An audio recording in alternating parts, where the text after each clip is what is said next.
Hello everyone and welcome back to another AFL Fantasy Fanatics video on the channel. Today we're going to be going through the must-have value players for your AFL Fantasy team for 2025. I'm your host Bales and you can find me at BAILSDT across the socials, and we are just over 24 hours away until the first game of the 2025 AFL Fantasy season gets underway between Richmond and Carlton. Really excited for that game tomorrow night. Going to have a couple players in that, which I'm sure plenty of us will be having. And yeah, I'm just looking forward to locking in these players and getting stuck into the trading end. So don't get me wrong, I've liked playing around my team, putting different players in, but I want to have this team set and being able to trade. That's, I guess. But then again, when we get to the trading bit, I'll probably wish I had unlimited trades again. So it's quite funny how that works. But anyway, we are very close to the season, and this will be, I guess, almost the final bit of the content for the pre-season, moving into I think tomorrow we'll have the captain's video. So we're very close to, I guess, getting into the in-season content, which is exciting. So, but if you guys haven't yet, there's just over 24 hours left to go. So if you guys haven't become a Patreon yet, we've got a cash league for that. So all patrons get access to that cash league. You need to be registered, though, before the game tomorrow night. So you've got just over 24 hours to do that if you would like to become a Patreon and get a heap bonus and exclusive content throughout the season. And also, if you want to help support the channel as well, along with getting that access to that Patreon cash league where you can get a prize for first, second, and third. And it'll be good to go up against a few of you guys as well. So if you guys haven't yet and want to do that, the cutoff is tomorrow for that game as well. So make sure you guys go and check that out. If you like, link is in the description. Let's get into the value players that I believe are must-haves, or some of the ones that I don't think are must-haves in our team. So we'll be starting off with defense, a bit like we did yesterday. So we're pretty much going to cover the players that we didn't. So we won't cover anyone below 400k. That's obviously, we covered that in the rookie episode with Fry. If you haven't checked it out, make sure you do.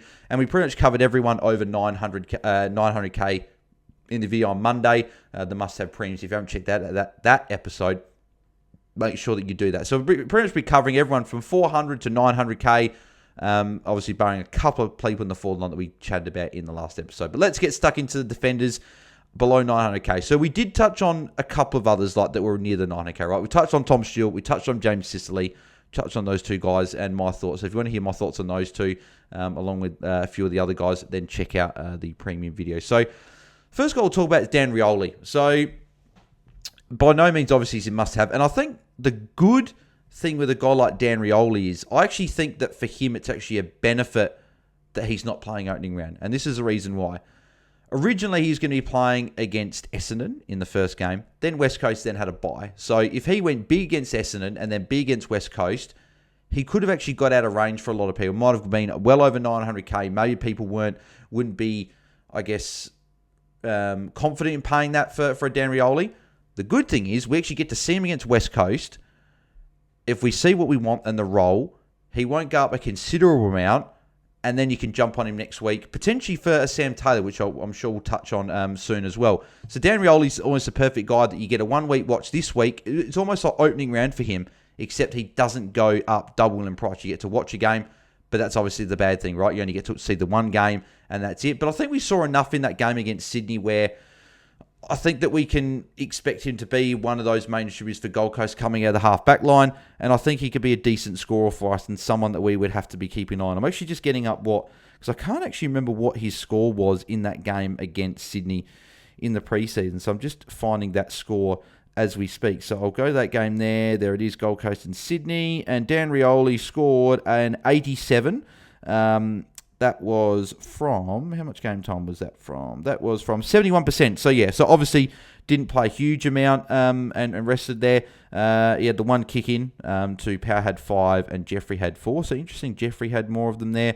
He only played 43% game time in the last quarter, so obviously was rested in that quarter. I'm just having a look at his other splits just in case. So 91% in the third quarter. Second quarter, he had 58%. And then the first quarter would have been a bit higher up again, I would imagine. Yeah, 93%. So you can clearly see they were managing him. He was playing high game time in the first and third quarter. Second and fourth quarter was a plan to rest him. So the fact he scored 87 points from, realistically, probably 3 quarters is pretty good and really positive for his role moving forward. He's got West Coast, and I'm keen to watch him in opening round. He's definitely someone that I'm targeting post his round 2 bye if I see what I like in there, because his run after, not too bad, right? Crows isn't great, but Melbourne, North Melbourne, and Richmond around that is pretty good. And he's, as I said, cheap enough, break even 84, won't shoot up a huge amount in price, which is good. So Dan Rioli's someone I'm keeping an eye on, and one that you probably should be as well. Moving down the list, Rivers obviously crossed off the list. I think he looks like the 5th midfielder in that rotation and just not going to have that upside. There's maybe an injury or two to Melbourne. Potentially that might open up for him. But until that happens, I wouldn't be looking at him. Our first must-have for the video, and I believe that this guy is a must-have, and that is Jaiden Short.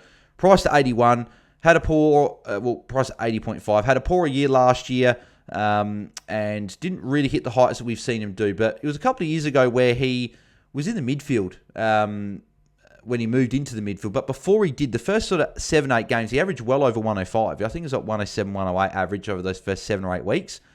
And he was one of the top defenders, if we remember. He was one of the guys that you sort of wanted in your team. A lot of people started him. I didn't actually start him that year. And sad to say, I was trying to get him in the first 8 weeks, and I didn't end up getting him. And then he played midfield, and then it just didn't quite go as we planned. Had a poorer year. Last year, just didn't quite get as much the ball with the likes of Dan Rioli and that getting more of it. But Dan Rioli's not there anymore. A few other guys like a Liam Baker and a Shea Bolton, okay, they may not directly impact Jaiden Short, but there's less of those senior bodies at the club. Short's one of the older guys there. He's going to command a lot more of the ball. He's going to take a lot of kick-ins. And we saw 74 points in the first half against Collingwood in that Community Series game. Shows the sort of ceiling that, that he could potentially have in some games. Not saying he's going to score 148 every week, but he potentially could have some of these 120s, especially if Richmond are chipping the ball around the back. So for me, I think he's a must-have. I think he could average 100. If someone said to me, what's your spicy tape for the season, one that I've been on a pre-season is I think Short could average 105 and be a top 6 defender. It's spicy, obviously. Might not average that, but I think he can definitely go 100. And I think he's at least a 95 guy, which is 15 points of upside. And in a year where we're struggling to find these defenders, Jaiden Short sticks out to me as one of the must-haves. So for me, he is a must-have and someone you should be starting in your defence. Moving to another value play that popped his head up in the opening round is a Lockie Ash. So he scored 125 points. Break-evens down to 3. It was at 77. Obviously, a lot of the players' break-evens is what their average is. His break-evens gone a lot down. Scores an 83, goes up 37k. Projected, obviously with the magic number and seeing what else happens around the comp, that'll obviously dictate where it goes, but roughly 37. And then he would have gone up, scored his break-even by nearly 50 points. That's going to be about another maybe 30, 35k again. So he's going to be going up like a good 70 to 80k if he can put up an 80 in round 1. If he goes more than that, you could be seeing potentially a lot more than that. So he's definitely someone I've considered. Currently 6%, just 6.71% ownership.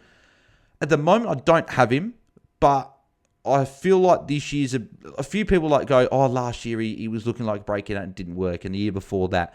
I think there's a few different things with the Giants this year, like a Cummings not there, a Perryman's not there, which means Ash is the clear number 2 guy behind the Lockie Whitfield. So I guess the worry for me is that he only had 26 points in the first half against Collingwood and had a 99-point second half. So that's the concerning thing. I don't love when they have a massive split. So you could look at it in 2 ways. Either one, you look at it and go, he got almost lucky in terms of his second half. He got there in the end. But you could also look at it in fact that go, well, if he is having a poor score, he can really get rolling. And if he has a better second half, he can put up some of these monster scores. So I tend to lean to the first bit that I'm a bit nervous about the second half and having a low first half. But at the end of the day, he does have an 18 score in there that was, I think, injury infected as well. So that price is a little bit cheaper, tiny bit of value. I think he can definitely go 85, 90, and there's obviously a world he goes more than that. So you do have at least 8 to maybe 13 points of upside, something to watch for. Not currently in my team, but someone that you potentially could consider as a value play. Moving to another one of the must-have defenders in our defensive line is Matt Roberts. So he scored 104 against Hawthorn in the Pracky game. Bit of a quiet start, but then really got going and turned it on in the last 3 quarters. He was fantastic. Obviously showed last year he's got that ceiling of 138. 42% owned currently. 32 break even. If he gets a 90 odd, he goes up and again another 34k. And he's probably he's break even with what, 76? He's going to go up probably 20k or so. So he's going to be about the 800k. He goes up another 30. He could go up 50k post round one, which is fantastic. He's looking really good back in defence for Sydney, and even though he's not taking the kick-ins, Blakey had 10 kick-ins to Roberts 1, but Roberts is the guy that's normally receiving that +6. So, hey, if he's not getting the kick-ins, I'll definitely take the 6 points if he's getting those little short kicks from the kick-ins. So, yeah, Roberts for me, I think he's a must-have. He's got that baked-in value with those sub-gains from last year, and then also the fact that he's already got that 104 and round 3 bye. It's not as hard as what we thought it was with Geelong and Brisbane no longer on that bye. So, for me, I would be locking Matt Roberts in, along with another round 3 bye play in a Harry Perryman. So he scored 90 points on the weekend. He was also very impressive in the Collingwood midfield. He's, again, very highly owned, just under 43% owned there. That 90 could have been bigger. He got rested a bit in that last quarter. I think he played just over half the quarter. And the good thing was he had 27 disposals, and it wasn't the tackles that got the score. It was actually the fact that he got the touches around the ground and got involved a lot more with disposals compared to what he did against Richmond, where he got the tackle. So if you put them together, we could potentially see some good scores from him this year. So I think he's at least a 90 guy, and that's 16 points of upside. Again, as I said, with defenders with Jaiden Short, tough year for picking defenders. So I think you can lock Short, Roberts, and Perryman into your teams, and they're going to be very popular for a reason. So I like him there as well. Callum Mills obviously would have been one of these guys if we'd seen him in the pre-season. He didn't get injured, but he'll be back post their round 3 bye. So just someone to keep in the black book that will be cheap at some point. A few people talking about Miles Bergman. I just want to see how that whole Port defence shakes out before really looking at someone like him. I won't start him, but a few people have looked at starting him in their team. I could probably don't know if I could talk you out of it if you're keen, but I'm just not going there personally myself. As we move down the list, Lost Humphreys just didn't see enough in pre-season to go there. So for me, he's a guy that I'll be watching to see how he goes, and potentially could jump on if you see a good score or two. Maybe post his round 3 bye as well. But does he get out of hand? Actually, no. Sorry. Yeah, see, now I'm falling in. Doesn't have a round 3 bye, so you could start with him. I just don't think I will. I just want to see a game or two first before jumping on him. As we move further down this, again, a lot of defenders that I'm not really confident in starting. And then we get to Joel Frazier. So he's not a must-have for me, but I think he's a very, very good option. Price at 61, he's going to be taking the Jason Henderson role while he's out. And I think got a 115 against North Melbourne last year. He's got North Melbourne up round 1. I'm not saying that he's going to score that in round 1, but he's shown an ability to score. A lot of people have said this, and I fully agree, that he's looked comfortable at the level ever since he sort of made his debut. He's looked really, really good, looked composed. The Dogs like him. They like the ball in his hands. I think that he'll have a solid year. Again, we're not asking for him to go and average 90, 95 and be a great pick. With defence this year, I would honestly, if he went 75, 80, I'd be, you know what, that's fine enough for now. I'll take it. I'll take the 14 to 19 points of upside. That's fine. If he goes more than that, great. I think he can go 85, which is 24 points of upside, which is a great pick, particularly with defence. That's not that far off of the sort of top 10 to 12 defenders, and I think that's a good pick. So for me, I like Joel Frazier there as a starting option as well. And he's got the North Melbourne round 1, which North have been tough, but I think they'll be fine, and then Collingwood. So really good start for Joel Frazier, and I like him. He's currently in my side.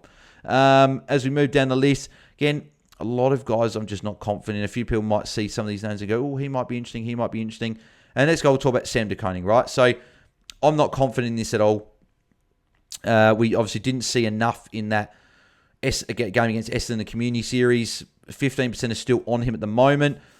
The opening round bye, the early bye for him not being there's actually hindrance now, because I think we all wanted to see him in opening round to see how he'd go against an Oscar McInerney and see how he'd score. But the fact that they don't have that means I think that I'm passing on him to start with. Break even to 55. So at the end of the day, if he puts up an 80 or a 90, he's not going to shoot up that much. And then you get that confirmation with a good score, and you can jump on him in round 2. I know it's a bit of a tricky run after that, and you want to probably capitalise on that, but I'd rather see it, have a low break even, then jump on and potentially look at it there. So for me, I'm not looking at starting him at this stage, but he's someone that you still could consider if you want. We're considering a few other players, and one of those players is Sam Taylor. So it says minus 51 break even. I'm not sure if that's correct. Unless that's saying like his break even is like combined of the both games is minus 51, right? So if he goes like a 50, probably goes up 80, 90k. That's probably what it is. It's interesting to see the minus 51 break even. That's the first time I've seen it. But his break even was -2 on a couple of days ago when they updated it for what it would be this week. It's really, really interesting, right? So it's a risky play. Like, he's not going to go 118, right? It's not going to happen. Well, I'm not going to say it's not going to happen because he did it in opening round, right? Very, very, very, very, very unlikely he's going to do that again. So I feel like with Sam Taylor, if you're going to start him, you probably firstly need to accept the fact that if you start him, you could have a 20 or a 30 on your field in round 1. That would be the first thing I'd say. Once you get sort of past that, you then look at it and go, okay, well, he would have made roughly about 40, 50, 60K in opening round from that 118. His break even would have been 52, and he ended up doubling that and going 118. And then also the fact that now his break even is -2, I believe. I'm not going to read too much into the minus 51 break even. If he goes and gets a 50, he's probably going up 80 to 90K. If he goes and scores a 60, 70, or 80, all of a sudden you're looking at a potential 100, 110, 120K, maybe a little bit more depending on sort of, again, how everything fluctuates after the first game. But he's clearly got the lowest break even in the game this week. And the thing that's intriguing me is that it gives you a week to have a look at a De Koning, have a look at a Fraser if you're not starting him, have a look at a Bergman, have a look at a Dan Rioli in round 1. You can have a look at all these guys and see how they all go, and you can pick the one that you want the most. Or you can have a look at a Jackson Pryor or a Toby Travali if he's named and not the sub. You can have a look at all these cheap guys and see who the best option is. And the good thing is, worst case, if you get Carnage in round 1, because that's what people say. If you get Carnage, you've got to hold on to him. You don't want him at D6. But rounds 2, 3, 4 is best 18. So absolute worst case, if you do get Carnage that you can't trade him, you've got best 18. It's not going to matter. And in round 2, he gives you a loop guy in defense. You can loop between a Trainer and a Reed and a Bo Allen if you start him and he plays in round 2, or a Liam O'Connor or whoever you've got on your defensive bench. You can loop next week if you have to keep him. And then, because he's shown the ability he can pop a big score, you can even use him in round 3 and 4 if you're forced to hold. For me, if I'm starting him, I'm doing it purely as a 1 week play. And you hope that most other things go fine enough in your team. You trade him post this game, you take the cash, and you jump on the option that you want. That's what I'll be looking at doing. And I've definitely considered it. He's been in my team for stretches, and I'm definitely considering it. I just think that if he goes a 50 or 60, he's going to make a lot of cash, a lot more than anyone else for week 1. And my plan would be to jump off of him post this round, and he would be one of my trades, and I can go to that defender. Again, as I said, the risk by that is if other things pop up and you can't get rid of him. So this is definitely not going to be a play for everyone. A lot of people are just going to go, I'd rather a Pry at 350K. I'd rather have just a Zach Reed on field and put like a Leak and a Trainer or a O'Connell on the bench. And I definitely fully understand that. And I guess you're taking a haircut in another position because it's like 200, not quite 200K to go to a Pry instead. What does that cash do on your field? Can you get a player that you think is going to be a lot better than a player, right? So for me, for example, that's the difference between me having like a Will Ashcroft and a Petrarca or a Taranto or something like that. Whereas I think Ashcroft can go quite well, and then I have Sam Taylor as well. So for me at the moment, I'm thinking about it. Whether I stick to it or not, I'm not sure. If you do want to see if I stick to it, Patreon will get my team reveal. I've decided to do it tomorrow. I was going to do it today, but I thought tomorrow I'll have a lot more information. Wednesday teams will come out and I'll be able to sort of do a proper team reveal. Might even be Friday as well, depending on sort of if I want to wait. But anyway, if you go to Patreon, you'll find out and you'll keep up to date when I'll be doing it, because it's the only place you'll see my team before the end of the round. So, yeah, there you go. But yeah, Taylor, someone to be considering and a big talking point as we enter round 1. Kadeem Coleman obviously was one that we were looking at. Obviously, he's not starting in the start of the season. Ari Shellmaker hasn't played any preseason games at all. If he was named round 1, you could take the punt at D6. The fact we've seen a couple of scores and he's been okay. A few St Kilda guys are gone. I just don't know if he's going to be there round 1, to be honest. If he hasn't been playing with some of these injuries, is he really going to be playing in round 1? With not many games in the preseason, so I'm not so sure. Ben Patton I've crossed off the list along with a Josh Sin.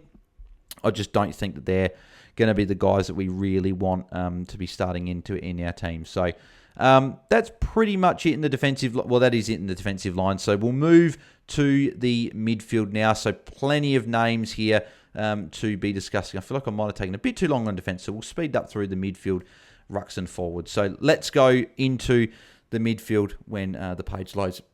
So we'll be, as I said, we'll be chatting about guys below the 900k. So we talked about guys like a Rosie, a Taranto, a Petrarca. We talked about all those guys yesterday. So we'll go down here and we'll go below the 900k marker. And the first guy we're going to be chatting about is Will Ashcroft. So I think he's a good option. I really do.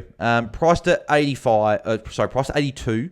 So technically you've got 3 points of upside already based on what he did in the 9 games last year. But he was eased back in. He had low game time to begin with. He was playing mostly on a wing, had some CBAs, had some games with over 40, 50%, but they weren't a great deal. Whereas we saw in the finals how good he looked. And it looks like from the preseason, he looks to be the number 3 midfielder now, potentially number 2 midfielder. I think it's number 3 though. I think Neil and Dunkley is still there. I think Will Ashcroft now is the number 3 guy in the midfield. I think he's overtaken McCluggage. I think McCluggage will play more of a wing, maybe half forward guy that rolls up to stoppage instead. And I think some of the other bit players that go through the midfield will take a bit of a sort of a back step, especially if Levi Ashcroft is in the best 22 and getting some midfield time. So Will Ashcroft for me, I think the other thing that's appealing is not only do I think he could go 95, 100, it's the early run, right? Sydney is not great. However, he did just win a Norm Smith medal against them in the grand final. So I'm not actually too worried about that matchup, sort of what it looks like on paper. But this run from rounds 2 to 10 is arguably, well, it probably is as good as you could hope for. All of the easy matchups are there. The West Coast, Geelong, Richmond, Bulldogs are not bad. Collingwood, St Kilda, Gold Coast, North Melbourne, and Melbourne. All of those teams are probably all green. Maybe a couple are neutral. Maybe a Dogs and maybe a North and neutral. But most others are green and really good matchups, particularly this 3-game run, West Coast, Geelong, and Richmond in those 3. And 2 of them are at the Gabba, and then the Richmond game's at the MCG where he won the Norman Smith. So for me, I'm looking at this and going, he's underpriced, he's got a great run, and his role is going to be better. So that's his. So you could say role shift in a way, but it's more of a role increase. Underpriced, had injury impacted last year, and you could also add a little bit of that natural improvement, right? We don't love that, but that's just a small factor in all these. So for me, I crossed him off originally because of the early buy, but the fact that he now doesn't have that, I'm pretty happy to be starting with him. Obviously, you could wait for the Sydney game if you are concerned about that. Maybe you wait and see how he goes. And then if he goes well enough, you can jump on him. He's not going to really get up too much in price. If he goes a 110, 120, he's only probably going to go up maybe 25k, 30k maybe. He'll still be under 880k and you can still jump there. I just do think, though, if Lachie Neale's the guy getting tagged by a James Jordan or someone like that, I feel like Will Ashcroft could really get off the chain and go quite well. So, but whether Sydney go... There is a world where Sydney go... Actually, no, I don't think there is. I was thinking, is there a world where Sydney go and decide, let's tag Ashcroft, look what he did to us in the grand final. I just think when he's got a dual Brownlow medalist sitting next to him, what Lachie Neale can do if he's not contained, I think that really does save an Ashcroft from getting any attention. So for me, I'm a big fan. And also, his Tom and Grant, I would imagine, will take a bit of an increase as well, having a full pre-season and a year removed, an extra year removed from the ACL. So for me, I'm a big fan of Will Ashcroft and think he can take a step up this year. Moving down the list, here's a few guys to get through. So Tom Power, a bit like a Will Ashcroft, I just think that natural improvement along with a role increase looks like he'll be the second guy behind a LDU, and so Shees will be in the mix as well. Only 3% owned, which is quite low for a guy that I've heard a bit about buzz about in the preseason. North has said he's had the best preseason of anyone at the club, looking great. Not a bad run for the first couple. Gets a little bit trickier. Crows, Sydney, not great, but then Gold Coast is good. Carlton, Port, a bit trickier. Essendon's okay. Brisbane's hard, then Richmond. So it's really up and down for a Tom Power.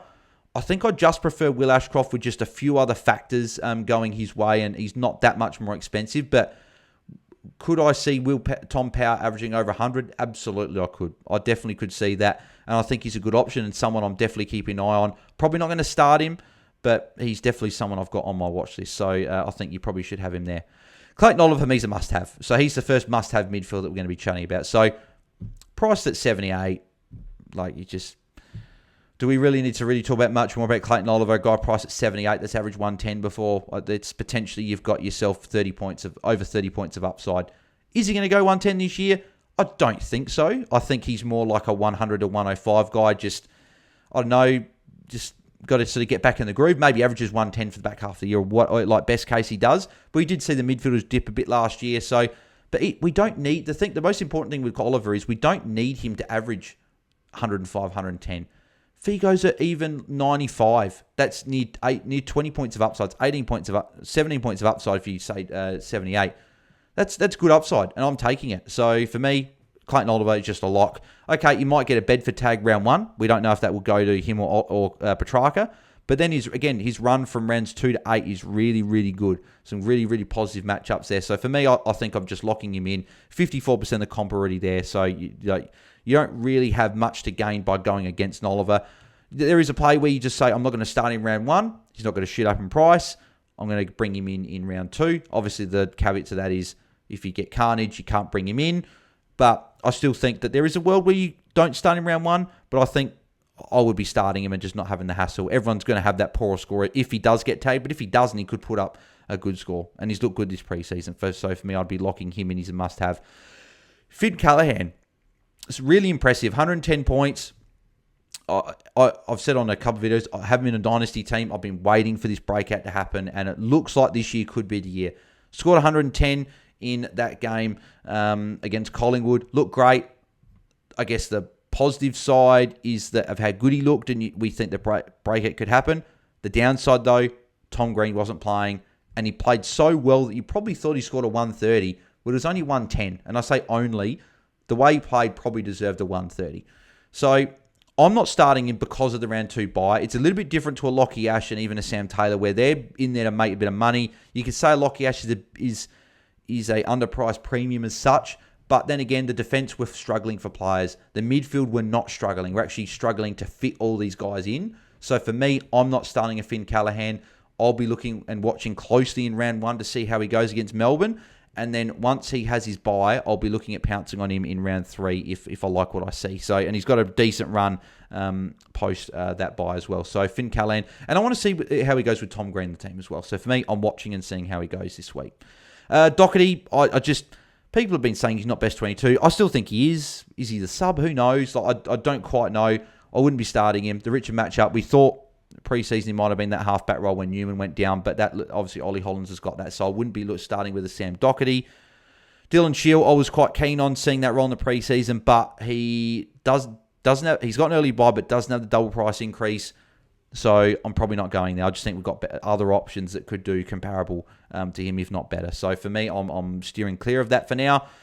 Will Day is a very interesting one. So I've been off of him all preseason. And the main reason for that being is those early games. So Essendon, Carlton, and GWS, then the bye, then Port Adelaide. Those first 5 weeks are not great. 129 in the opening round does change things. So his break-even says minus 11. Whether that's the actual break-even or not, his break-even was like 20 or 30 when I last checked on the Monday. I can't exactly remember what it was. But he's priced at 74. If he goes 95, it's 20 points of upside. Again, similar to Oliver, that's a pretty good pick. Obviously the bad thing is those early matchups. Essendon, I don't know if they'll send someone to him. Carlton, I think could. Maybe George Hewitt goes to him. And then Giants, I think Bedford will go to Will Day, which means that could be a bad score. But that's in best 18. And really, besides that starting run, his run from round 6 to round 10 is fantastic. Geelong, West Coast, Richmond, Melbourne, Gold Coast. Again, maybe you fit a Collingwood in there, but he plays them in round 12. So Brisbane's the only tough one in there, but that's probably, again, from round 6 to 12 as good a run as you could ask for. And it's even pretty good, like Bulldogs, Adelaide, bye, North Melbourne, St Kilda. But obviously, we're probably not going to be holding him past his bye. He would be a guy for me. I'd really like to hold until his bye, and then you trade him in round 15 to any of the teams coming off the rounds 12, 13, or 14 bye. For me, that's what I'm looking at a Will Day. There's still a chance I don't start with him, but he's now nearly 50% owned. He's over doubled in ownership. I'm almost just leaning towards the safety in numbers there and the fact that he's going to make some decent cash round 1, because he could be 850k next week, and that value is not all gone. But if he's priced around that 820, 830, 840 mark, all of a sudden you're looking at being priced in the 80s. So, and then all of a sudden you maybe 10 points, 15 points upside. It's not as much as your 20 points that you're looking at. So I like starting with him, even though I have been off of him for a lot of the preseason. Adam Cerra is another one that's and I guess, could you say Will Day's a must-have? Not quite, but he's very, very close. Like going from someone that wasn't keen on him to now having him in my team and thinking I'm pretty likely to start with him, I think that's saying a fair bit. So he's almost a must-have for me. Adam Cerra, I really like. At the moment, I don't have space for him, but I'm trying to find 100k from somewhere maybe to see if I can go even a potential Hollands to a Cerra or something like that, because I think Cerra could go really well. The injury history's there, right? The injury risk is there, but Richmond round 1 could get him off to a fantastic start. He then goes Hawthorn, Bulldogs, Collingwood, West Coast, North Melbourne, Geelong, Crows, and St Kilda. So really good run to start the year. Walsh is from all reports going to be playing, and obviously we'll find out probably an hour and 20 minutes after this video's dropped on YouTube. I think that I don't see Walsh being this 70-80% CBA guy to start. He's going to be eased in a bit, probably roll up from half forward a fair bit. Does he play on a wing for a couple of CBAs? Probably not, but there's a chance. And he will play midfield. Like he's going to still probably have a 50% CBAs, right? I just don't know if he's going to be the 1 or 2 guy that I think we probably would think Walsh normally is. Whereas I think Cerra could get that early bump, having a full preseason, looking really good. People say the best preseason he's had. So, yeah, for me, Cerra's a very good option. Priced at 72.6. I think he definitely goes. I think he could definitely go over 90. I think he could even go towards that 100 mark, maybe even over 100 with that early run. So for me, I like Cerra, and I'm trying to fit him in if I can. So I do like him there. Going down the list, Ollie Hollands is the next guy we'll talk about. So price at 62, Richmond round 1, pretty much all the same stuff I said with Cerra. The added bonus with him is he'll get DPP in round 6. He'll get the defensive status in round 6, playing off half back. But then I guess the negative compared to Cerra is that I don't think he's got the ceiling that Cerra does. I could definitely see him going like a 110, 120 round 1 against Richmond, a bit like Dacos did in the Community Series game. If he does that, he's off to the races. He's up near 700k, and his break-in will be very, very low. And with some decent matchups to keep that cash gen rolling, I think could be a good pick. So I've currently got him in there over Cerra, but that's more just because I need to find the 100k to get Cerra. If I had unlimited money, I could pick between the two. I think I'm just going Cerra for the ceiling, but I like both. And you definitely could have both. They both play different positions, so you could have both and take advantage of those early matchups. So I like him. James Peatling, I was originally keen on. I just think he's the potentially number 4 and number 5 guy like we saw in the game against Brisbane. I think Dawson's ahead of him. I think Crouch's ahead of him. And I think Rankin, by the looks of it, is ahead of him. Is Saligo ahead of him? You could argue yes. So that means he's the 5th guy. I know the Crows have said that they do like some of the forward craft that he brings as well as that high half forward. He won't be a deep forward. He will be the high half forward that gets up. So there will be games where he does go well. I just think they will be a little bit up and down, a bit like a roller coaster. But at the end of the day, if you do start him, he could get forward status, right? And he could be up and around those top 6 forwards if he's averaging over the 90, like if we project him to be. So at the moment, I'm not starting him. I hope he goes well, obviously, as a Crows fan. I just don't know if he's got as much upside as even a Hollands who, okay, maybe Pentling goes maybe a couple points more, but Hollands will get DPP. I think guys like your Cerras and your Ashcrofts and your Powells and your Days and guys like that, and Oliver, I don't know if I said Oliver already, will go, I think, more than Peatling. So I think there's just a few other options I would be looking at instead of him. Elijah Sardis, I'm just not really keen on any Essendon players besides Zach Reid and maybe Jackson Pryor. Just with the fact that they don't play round 4, they don't get the double price rise, unless they go really well in round 1, you can always jump on. But for me, I'm not sold as much. I think Caldwell wrestled a lot of that game. Ben Hobbs played really well, a lot better than Elijah Sardis from the fantasy sense anyway.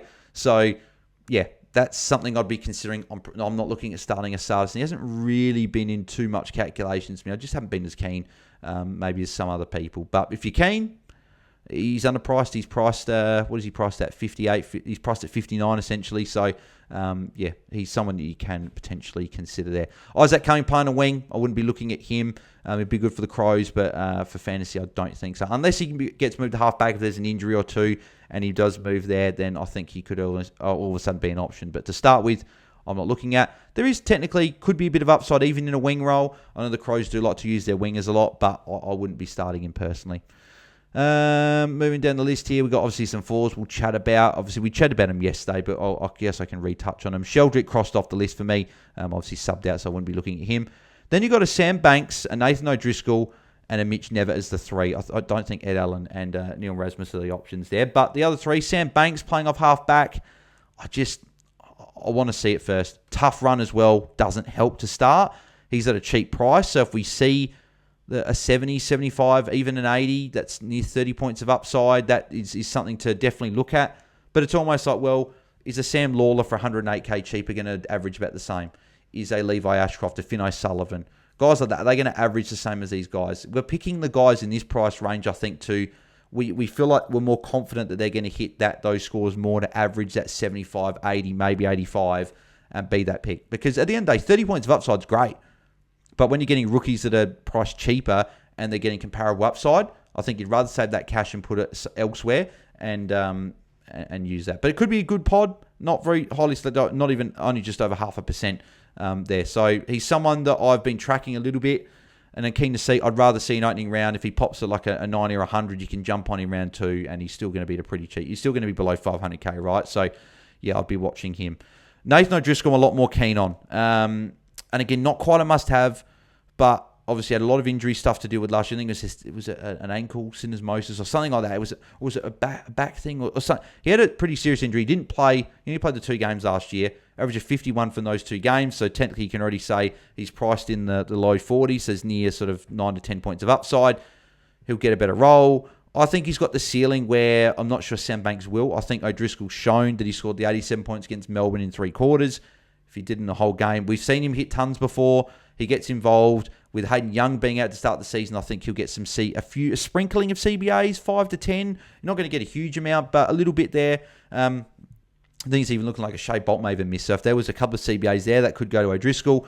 I think the upside's there, and the run's good. I've talked about this with Brayshaw and why I like Brayshaw as an option. The early run is really good, right? So for me, I'm looking at an O'Driscoll, and he's currently sitting in my side at the moment. I think and at the end of the day, if he doesn't work, you got guys around the same price. You got a Nevitt, you've got for an Erasmus or Allen or something, Pop, a Sam Banks. If Sheldrick played in round 1 and scored big, you could consider it. I probably wouldn't go there just after watching week 1. And then you got rookies. There's a lot of rookies that you can consider. We talked about them all with Fry. There's a heap of midfield rookies to be considering that could get some games. So there is definitely parachute options if it doesn't go to plan with a Nathan O'Driscoll. So, and Mitch Nett will be the last guy we talk about. Again, a bit like Sam de Koning, the no opening round game and no early buy is a bit of a hindrance with him. A lot of people have said this. We don't trust Geelong just with what they do. Realistically, he could go quite well. If he's got this midfield role, I could easily see him averaging about that 80 mark. And again, I'd prefer to watch him for a week. He scored well against Freo. Then he goes St Kilda. I'll be more than happy to jump on in round 2. I just don't think at this stage I'm going to start with him. But I have toyed with maybe going him and O'Driscoll at M6, M7 and going a bit cheaper there. But at the moment, don't have room for him in my side. So they're the midfielders. In terms of rucks, there's a couple, but I guess we talked about a few of them yesterday. Like we talked about Tom de Koning, not yesterday, on Monday. So we talked about these guys here, but Tom de Koning's value, and I think he's a must-have. So I think I said it in the premium video. I'll just quickly say it again because he's value. For me, he's a must-have. No pit no to start the year, decent early run, value, and you've got the parachute option to get Kieran Briggs when he comes back. He's going to drop in price. Says his break-even is 220. Who knows if that's the correct break-even or not. So, yeah, that is someone to be keeping an eye on him in Briggs and de Koning. I wouldn't start a Meek. We've seen some of these scores he did last year. He scored 110s before, so it's not anything new. I'd be more keen on Darcy Cameron, but even he's probably a bit expensive for someone. I'm just looking for cash. You're not paying near $1 million for a guy that's just going to be a guy you're going to trade at some point. You probably want to be holding him for a lot longer. It's probably a bit of a pointless trade in round 6, 7, 8 trading him. Then we go here. Obviously, Sean Darcy would have been an option, but he's obviously injured, not playing for the first 3 to 5 rounds at least. So obviously he's off the list. Jordan Sweet, I just don't think has enough upside to. I think he's got to go at least 90, probably creep towards 95 to be a real option. But Tom de Koning is a better option. I think even a Lloyd Meek's probably a better option for not that much more expensive, and I'd rather even a Darcy Cameron at R2. So for me, I'd be crossing Sweet off the list with a few other options. Conway obviously is injured, not playing. Matt Flynn, you could jump onto, again, a parachute option if he pops a good score too early. I wouldn't start with him personally. And even a Nick Bryan, who will be sharing the ruck with Sam Draper. I'm just not trusting him. Something happened to Sam Draper, for example, Nick Bryan's solo ruck, then all of a sudden we're interested. But to start with, we're not looking at that there. And Liam Reedy is probably the last one we'll talk about in the rucks. Just not enough upside for me to pay up on the bench for him. He's definitely not an R2. R3, I had him there for a while. Just don't think enough upside's really going to be there. And if Darcy comes back sooner rather than later, so if he comes back in round 3, all of a sudden you've only had 3 games of cash gen, and 2 games if he comes back in round 3. So for me, I'm not looking at a Liam Reedy to start with. Moving into the forward line, we touched on a fair few of these guys yesterday. Like we touched on a Horn Francis and a Rankin that I like because they're good value, but they're on the premium side of the forwards. Liam Baker probably doesn't have enough upside for me to really start with him. Doesn't have the kick-ins, and that's really what I thought might have boosted that average into the 90s. I think he'd be more a mid-80s guy. I think he'd be better than 79, but I think he's probably just a mid-80s guy. Simpkin looked good in the Indigenous All-Star game. We didn't see him in the Community Series game, so I'd rather wait and see with him with all that, how that whole midfield's going. I'm definitely not staying. I had him last year. Toby Green, early buy as well. I think he's going to get a little bit more midfield time than what we've seen last year or two. Could be a guy that goes over 85. I'm definitely not starting. I'm not saying to do that. Just someone to put on the watch list if you didn't have him already. Jack McRae, though, must have. We talked about him yesterday. I'm not going to go too much into detail again with that. But Jack McRae, price of 71. I think he's a 105 guy, and that's 34 points of upside. So that's a great pick. So lock him into your side. Riley Sanders. So he was one we didn't really chat about yesterday. I think he's a very good option and very, very close to a must-have. And I probably think he's almost in the side of, I think he's a very good pick, right? He's probably the guy you could fade out of all these guys, because I think McRae, Caleb Daniel, and Bailey Smith are the locks. And there's a couple of other value options I do like as well, and you could even say like a Horn France or a Rankin are good options. But Sanders, we know Bont for the first 4 weeks at least, and it could be a little bit longer. Treloar will be still a few weeks away. He'll get that bump in CBAs, and he'll get the bump in the market share and the scoring. So I think he's at least an 85 early in the season. I think you could even go 90, 95 early, especially as a second guy, maybe behind a Libra and maybe behind an Ed Richards as well. So, yep, Sanders I like as a starting pick with potentially 20 to 30 points of upside to start the year. Philippou obviously would have been a must-have value play, but obviously injured. He'll be a guy that we'll be looking at when he does come back for a couple of weeks, seeing how he goes. Next guy we'll talk about, I think, with Bailey Smith. We're not really going to talk about, actually, because we did it yesterday. Price at 58, just really, worst case is an 80, still 22 points of upside, and the whole comp is essentially going there. He's nearly 70% owned. Yeah, it's creeped up a tiny bit as well, so that he might be 78% owned by the time round 1 ends, and yeah, very, very good option. So I just don't think there's any point of not going with him. So he's a must-have in your team, I think. Moving down the list here, probably Caleb Daniel, who we talked about yesterday. Very similar to a Bailey Smith. I think he's got more. He may even have more upside. He could even go 100. He could even double in value, and obviously priced at 50, could go 100 and be 50 points unders. I think he's a must-have. We know the North half back row is juicy and very, very good for fantasy points. So he's a lock as well. I'll be locking him in. Ben Hobbs, someone I've been keen on. Again, I just said those Essendon players, I'm not as keen on starting with them with that round 4 bye. I was really keen on him. If he popped a good score in opening round, starting him, riding him to round 4, and then trading him to a forward that you're happy, because he probably would be over 600k at that point. But without that, I think he's probably would just not go in there. And with no Caldwell not playing the second half there, that's where he really saw that scoring bump where he went the 116 the pre-season. Don't get me wrong, he could be someone we look at some point, but I wouldn't be starting with him with the early buy. Bailey Humphrey, again, very similar thing, but a little bit better. As I said with Dan Rioli, you get to watch him for a week, and if he has a really good role, plays good midfield time, and has a good score, you could definitely look at bringing him in. If he went like a 75-80, that would be something I'd be interested in. That's like 35 points of upside, potentially, and, well, 30 to 35 points of upside and someone that would get me interested. So for me, I'm definitely keeping a close eye on him this week. If I'm looking for a forward target, he could be someone next week to look at. I mentioned Ben Patton in defence. He's crossed off for me. Jack Silvani, I just think there are better options. I think he'll be okay. Priced at 45, 44. He could be solid. I just think I've got other options I prefer. So for me, well, not for me. Hugh Garcia. I think he's the last player we'll talk about. We talked about we didn't actually talk about a Wicks, so I'll talk about a Wicks in a sec. But Hugh Garcia, I think he's on the borderline of a must-have. I'm going to say he's a must-have. 421k, priced at 44. Also priced at 42 actually. So he's 3 points of upside already, with obviously the couple of sub games and that, and obviously only playing 8 games. He's the third midfielder in their rotation. St Kilda showed that clearly in their 2 preseason games. He's the third guy behind a Jack McRae and a Jack Steele, and I think that will be the case moving forward.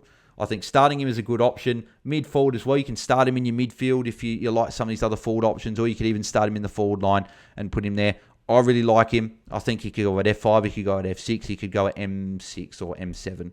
I think there's a few places he can go. I like him with the flexibility, and it's a solid early run as well. And St Kilda score points, and I think Garcia can get it done. We saw him win the ball a lot more, which we didn't see as much last year, and he always tackles. So for me, I like him. Scored 67 against Port Adelaide. He was like their 4th or 5th highest scorer. So that's saying a lot of how bad St Kilda were in that game. I don't think they're going to be that bad. So Crows round 1 at Adelaide Oval, not a great start, but and just meaning because it's a tricky matchup, Crows at Adelaide Oval. But besides that, his run after that, I think, is pretty good. Break into 41 as well is great. Like Geelong and into Richmond is great. So for me, that could really kickstart the cash if he can go okay against the Crows and maybe go 65, 70. I think he's a guy who can definitely hit some of these ceiling scores compared to the rookies. So for me, I'm a fan of him. And I'll finish off with, we touched on Hutchinson in the video with Fry, but we'll touch on Sam Wicks just quickly. I actually like this as a play. Probably not confident enough to put him on the ground first up, but I think he's a good F7 play if you've got the spare 100k if you're starting a Joe Berry or whatever. If you've got the spare cash, I think you could, because he's already got the baked in 74. He's got a low break even. He's going to get a double price rise. He could be well over 450k, maybe closer to 500 post this week if he puts up another pretty solid score. And I know he did have a good last quarter to get that 74. He almost doubled his score in last quarter. It's a bit different when I'm looking at an Ash that's priced at near 800k and worried about the quarter splits, compared to a guy that's priced at 38, that if he pops a 30-point quarter and gets a 60 or a 70, then I don't mind, because he's going to make cash. And with the lack of confidence with the other forward rookies, I'm confident in a Davidson and a Stone making some decent cash, but a Kako's got the round 4 bye, small forward, going to be a bit inconsistent. Joe Berry probably going to be more inconsistent as well, but Joe Berry's probably the one I am considering a bit more on the bench. Dan Curtin, I don't think their role is going to be conducive to consistent fantasy scoring. So there's a few other rookies that have got question marks there. Whereas a Wicks, we've seen a game, cash gen. Okay, it may be an outlier, maybe he's more of a 50 guy, but you still get a bit of cash gen, and you get to watch the rookies below him, so you can always move on to them as well at a later date. So, and also the other benefit is if you hold him past his round 3 bye, in round 3 you get that guy to be able to use as a loop, because I don't think there's anyone in our forward lines with the bye, because Bailey Smith was that, but he's obviously not on bye anymore. So he'd be a good loop in the forward line to use. Maybe you can loop a Davidson and a Connor Stone in that round, which I think could be good. So I don't mind a Sam Wicks, but again, it's not going to be for everyone. Not everyone's going to like paying $393k on the bench. I've currently looked at that, and he might even be sitting there as well for me at the moment. So, yeah, definitely something to be considering. So, that's pretty much it. That's pretty much the must-haves. Obviously, chat about a lot of players today, and some of the players that aren't necessarily must-haves, but then some of them that I think are must-haves as well. So, but yeah, let me know in the comments below if you guys agree or disagree with any of those must-haves that I put in the video, and any of the players I'll discuss. If you agree or disagree with that, put in the comments, and happy to answer all those, plus any questions you guys have as well. So, make sure you smash like on the video, as always, and subscribe to our YouTube channel. We've got plenty of content coming, and obviously all the in-season stuff be kicking in next week. Daily content as well. May even be doing a watch-along for the Richmond-Carlton game. Not sure yet if I'm going to watch that just by myself, just the first game, just want to sit down, relax, or if we'll do a watch along for that one. But we could even have a watch along for Friday or Saturday, maybe even both being round one. So yeah, make sure you guys tune to that. No, it's always good fun. And as I said, just over a day or just over 24 hours to go to get into the Patreon Cash League. So if you want to be a part of that, use a link in the description or go to patreon.com/AFL Fantasy Fanatics to get involved in the Cash League, along with get all bonus and exclusive content throughout the season in our Patreon if you would like to do that. So it'd be good to see some more legends in there. But yeah, cool. And that's pretty much it. That's what we'll be cutting it. Captains be out tomorrow. Be doing my top 10 captains in the video and explaining my thoughts and that on the captains. But if you want it tomorrow, well, tonight, when you see it, I'll be recording the video tomorrow. So patrons will get that tomorrow night sometime. So if you want that a little bit earlier, then make sure you guys head over to Patreon as well and get involved. So cool. Thanks everyone for tuning in. If I don't chat to you guys beforehand, no, sorry, I will because we're captains. So don't disregard that. Cool. Anyway, thanks everyone for tuning in, and we'll catch you guys tomorrow for our captain video. So thanks everyone. See ya.